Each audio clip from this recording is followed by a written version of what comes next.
Good morning students. Civics book chapter political parties और topic है आपका नेशनल पार्टीज़। अभी तक हमने पॉलिटिकल पार्टीज़ के बारे में पढ़ना शुरू किया कि पॉलिटिकल पार्टीज़ होती क्या हैं, कैसे देश में काम करती हैं, क्या क्या उनके काम रहते हैं।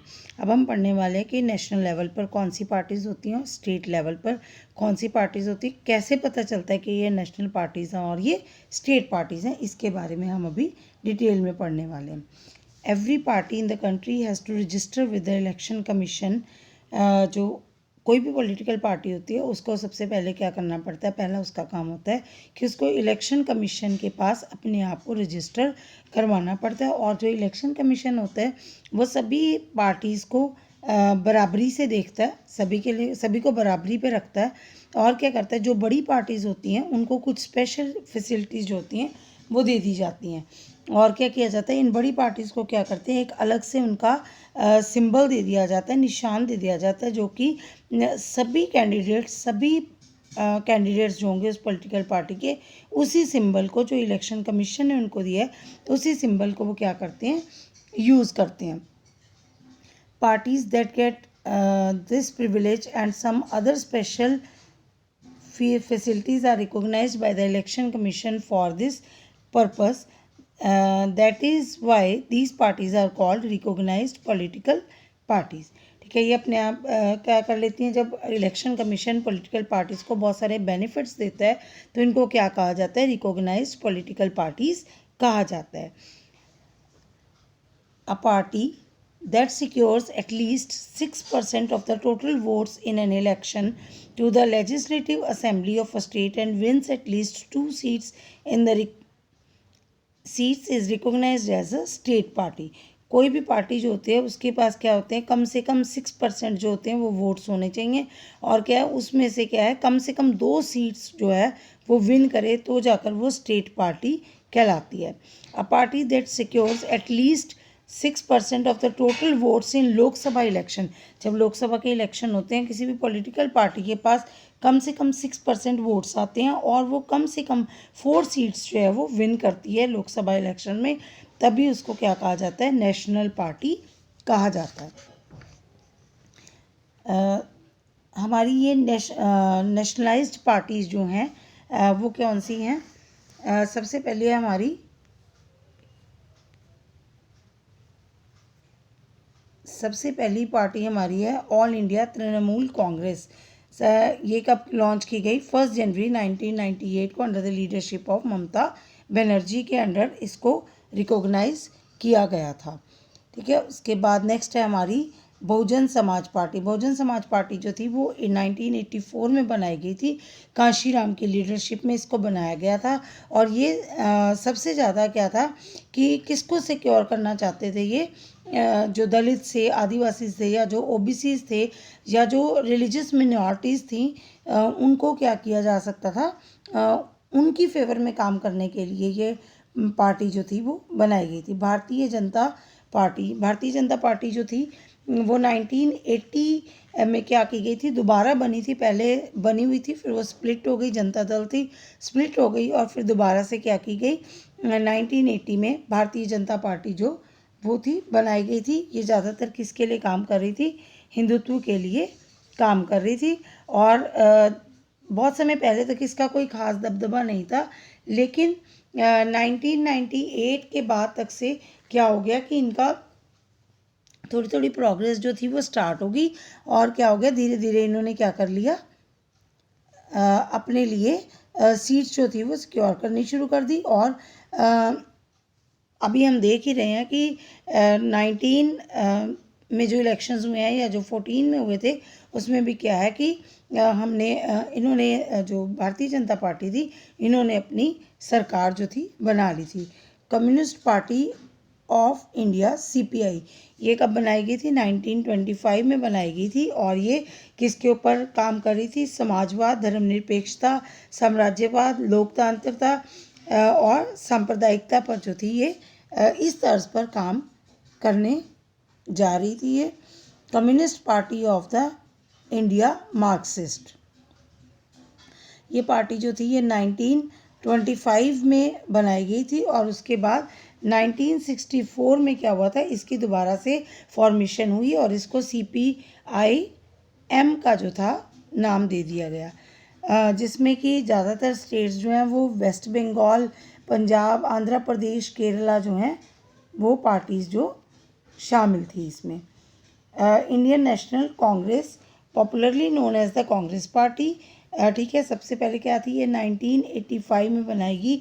बहुत बार इसमें जोड़ तोड़ होते रहे, बहुत बार ये टूटती रही, और under the leadership of Jawaharlal Nehru the party sought to build a modern secular democratic republic in India, ruling party at the center till 1977, and then from 1980 to 89. After 89, its post declined, but it continues to be present throughout the country. ठीक है, इसके क्या हुआ, बहुत सारे जोड़ तोड़ चलते रहे, कभी बन गई कभी टूट गई, लेकिन बड़े समय तक 1977 तक तकरीबन उन्होंने क्या किया, राज किया, और फिर 80 से लेकर 89 तक दोबारा किया।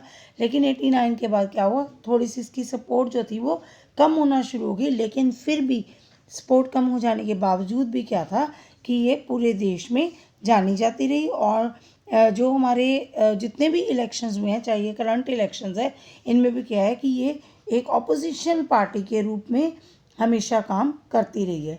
National Congress party NCP formed in 1999 following a split in the Congress party.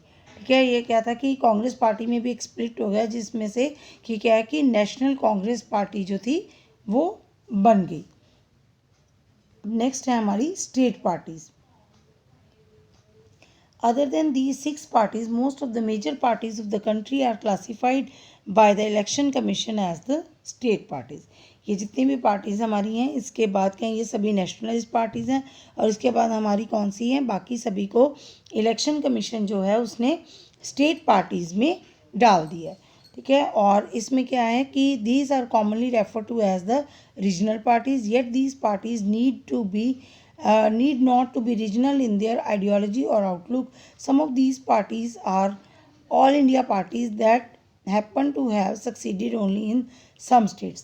इसमें से जो आगे हम पढ़ने जा रहे हैं, इनमें से बहुत सारी ऐसी पार्टीज़ हैं जो पूरे देश में तो हैं, लेकिन कुछ स्टेट्स जो हैं वहाँ पर ये अपना इम्पैक्ट जो है वो ज़्यादा बना पाई हैं, और बाकी स्टेट्स में क्या है उतना ज़्यादा नहीं बना पाई। जैसे कि समाजवादी पार्टी हो गई, समता पार्टी है, और मिज़ो नेशनल फ्रंट है, तेलंगाना राष्ट्र समिति है, ये सभी क्या हैं, स्टेट पार्टीज जो हैं ये कहलाती हैं। Challenges to the political parties. अब ये जो पॉलिटिकल पार्टीज़ हैं, इनको अभी भी बहुत सारे चैलेंजेस जो हैं ये फेस करने पड़ते हैं।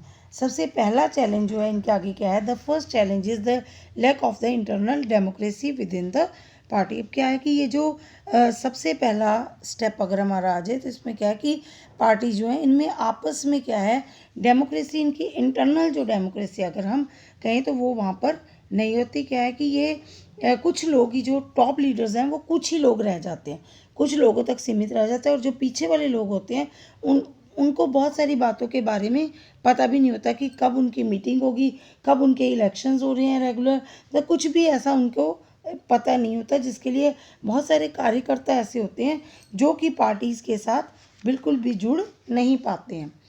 The second challenge is of dynastic succession is related to the first one, since most political parties do not practice open and transparent procedures for their functioning. There are very few ways for an ordinary worker to rise to the top in a party. क्या है कि कई बार क्या है, ये वंशवाद है। वंशवाद क्या होता है कि जैसे फैमिली में आगे बच्चों के पास पावर्स जो है वो आती रहती हैं, और क्या है कि जो इनका प्रोसीजर जो होता है वो ट्रांसपेरेंट नहीं रहता। ट्रांसपेरेंट प्रोसीजर ना होने की वजह से पता ही नहीं चल पाता कि कैसे किसी भी एक वर्कर को उठाकर सीधा टॉप लेवल पर लाकर खड़ा कर दिया जाता है। The third challenge is about the role of money and muscle power in the parties. और क्या है कि पॉलिटिकल पार्टीज जो है यहाँ पर क्या है, मसल पावर जो है या फिर पैसा जो है वो बहुत ज़्यादा यूज़ होता है। जिन लोगों के पास पैसा होता है उनका कहीं ना कहीं क्या होता है, वो अपना प्रेशर जो होता है पॉलिटिकल पार्टीज़ के ऊपर बना जाते हैं. Parties are focused only on winning elections. They tend to use shortcuts to win elections. They tend to nominate those candidates who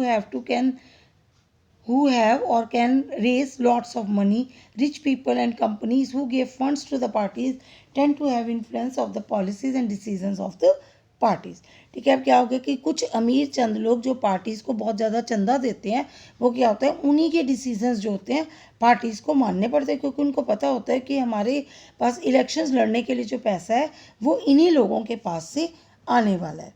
the fourth challenge is that very often parties do not seem to offer meaningful choice to the voters. कई बार parties जो होती हैं अपने voter के पास एक meaningful choice दे नहीं पाती. उनके पास लीडर्स ही नहीं होते, अच्छे लीडर्स नहीं होते जो कि लोगों को इम्प्रेस कर सके और लोगों के पास चॉइस हो कि अब वो किसको चुने, किसको उन्हें चुनना चाहिए और क्या उनको करना चाहिए, जिससे कि एक चॉइस उनके आगे खड़ी नहीं हो पाती और फिर वो अपने क्या कर लेते हैं, अपनी मर्जी से किसी को भी वो वोट जो होता है वो कर सकते हैं. How can parties B reformed. अब ये पार्टीज जो है इनको रिफॉर्म कैसे किया जाना चाहिए, मतलब इनमें बदलाव लाकर इनको कैसे सही तरीके से किया जाना चाहिए. उसके लिए पे बहुत सारे सजेशंस हैं. The constitution was amended to prevent elected MLAs and MPs from changing parties. संविधान में क्या हुआ, पहले क्या था कि जो एमपीज और एमएलएज थे क्या करते थे, अपनी पार्टीज जो थी वो बार बार चेंज कर लेते थे. लेकिन संविधान में एक कानून पास कर दिया गया, एक अमेंडमेंट की गई, उसमें कानून पास किया गया कि जितने भी एमएलएज और एमपीज होंगे वो आसानी से अपनी पॉलिटिकल पार्टी जो है उसको चेंज नहीं कर पाएंगे. This was done because many elected representatives were indulging in the defection in order to become ministers or for cash rewards. वो क्या करते थे, चेंजिंग पार्टी क्या कर लेते थे, अपनी पार्टी जो होती थी वो बदलते रहते थे, जिस वजह से कानून पास किया गया और उनको ऐसा करने से उनके ऊपर जो थी रोक लगा दी गई. MP changes party, he or she will lose the seat in the legislature. अगर कोई MP या MLA अपनी क्या करता है, पार्टी चेंज करता है, तो क्या होगी, उसकी लेजिस्लेचर में उसके लिए जो सीट है वो बिल्कुल ख़त्म हो जाएगी. The supreme court passed an order to reduce the influence of money and criminals. Now it is mandatory for every candidate who contest election to file an affidavit. ठीक है, अब क्या है कि सुप्रीम कोर्ट ने एक और कानून पास किया जिसमें उसने कहा कि पैसे और जो क्रिमिनल्स का अगर प्रभाव ख़त्म करने के लिए उसने क्या कर दिया कि ये मैंडेटरी कर लिया, नेसेसरी कर दिया, सबके लिए ज़रूरी कर दिया कि हर कैंडिडेट जो भी इलेक्शन में खड़ा होगा उसको अपना एफिडेविट देना पड़ेगा, उसको अपनी प्रॉपर्टी की सारी डिटेल्स देनी पड़ेगी और उसको अपने बारे में बताना पड़ेगा कि उसके ऊपर कोई पेंडिंग क्रिमिनल केस तो नहीं चल रहा, जिस वजह से क्या है फिर वो अगर ऐसा होगा तो वो इलेक्शंस में खड़ा नहीं हो पाएगा. The election commission passed an order making necessary for political parties to hold their organizational elections and file their income tax returns. ठीक है, और क्या हो गया कि इलेक्शन कमीशन ने क्या कहा कि ये ज़रूरी कर दिया कि जो पॉलिटिकल पार्टीज़ हैं वो जितने भी ऑर्गेनाइजेशन इलेक्शन करवाएंगी उसके लिए उनको क्या करने पड़ेगा, टैक्स रिटर्न जो है वो भरनी पड़ेगी, टैक्स जो है वो पे करना पड़ेगा. उसके अलावा और बहुत सारे सुजेशंस जो हैं वो दिए गए हैं जिससे क्या किया जा सके, पॉलिटिकल पार्टीज़ को और अच्छे से रिफॉर्म किया जा सके. A law should be made to regulate the internal affairs of the political parties. It should be made compulsory for political parties to maintain a register of its members, to follow its own constitution, to have an independent authority to act as a judge in case of party disputes, to hold open elections to the highest post. सबसे पहले क्या किया जाना चाहिए, एक ऐसा कानून बनाना जाना चाहिए जिसमें कि जो भी कोई पॉलिटिकल पार्टी हो वो क्या करे, अपने इंटरनल अफेयर्स, अपने जो उनके आंतरिक मामले हैं उनके लिए क्या करे, एक रजिस्टर बनाए, उस रजिस्टर्स में सभी मेंबर्स की डिटेल लिखी जाए, एक तरह से संविधान की तरह वो काम करे कि उसके ऊपर से एक इंडिपेंडेंट अथॉरिटी हो कि अगर वो क्या करती है, कोई भी पार्टी के बीच में डिस्प्यूट आता है तो वो उसको खुद ही से क्या कर सके, जज कर सके. ऐसा किया जाना चाहिए। It should be made mandatory for political parties to give a minimum number of tickets about 1/3 to the women candidates. ठीक है, और क्या किया जाना चाहिए कि कम से कम अपनी 1/3 वोट टिकट्स जो हैं वो औरतें जो हैं उनको दी जानी चाहिए, जिससे क्या है कि वुमेन कोटा जो है पॉलिटिकल बॉडीज़ जो हैं उनमें वुमेन कोटा जो है वो भी आ सके, जिससे कि औरतों की जो प्रॉब्लम्स हैं और ज़्यादा सॉर्ट आउट हो सके। There should be state funding of the elections. The government should give parties money to support their election expenses. This support could be given in the kind of petrol, paper, telephone, etc. ठीक है, और जो ये funding है ये government की ओर से होनी चाहिए, मनी की फॉर्म में ना होकर ये उनको चीज़ें दे दी जाएं जिसका कि उनके इलेक्शंस की कैंपेनिंग है उसके लिए यूज़ है, वो दे दिया जाए, जिससे कि वो अपने इलेक्शंस को आसानी से लड़ पाएँ। अगर इन सजेशंस को फॉलो किया जाए तो शायद पॉलिटिकल पार्टीज़ जो हैं उनको ज़्यादा अच्छे से रिफॉर्म किया जा सकता है, और पॉलिटिकल पार्टीज़ अगर अच्छे से काम करेंगी तो उससे क्या होगा कि हमारा देश जो है वो अच्छे से काम कर पाएगा, और एक अच्छी जिसको कह सकते हैं कि एक सक्सेसफुल डेमोक्रेसी जो है वो हमारी कंट्री में फॉलो जो है हो पाएगी।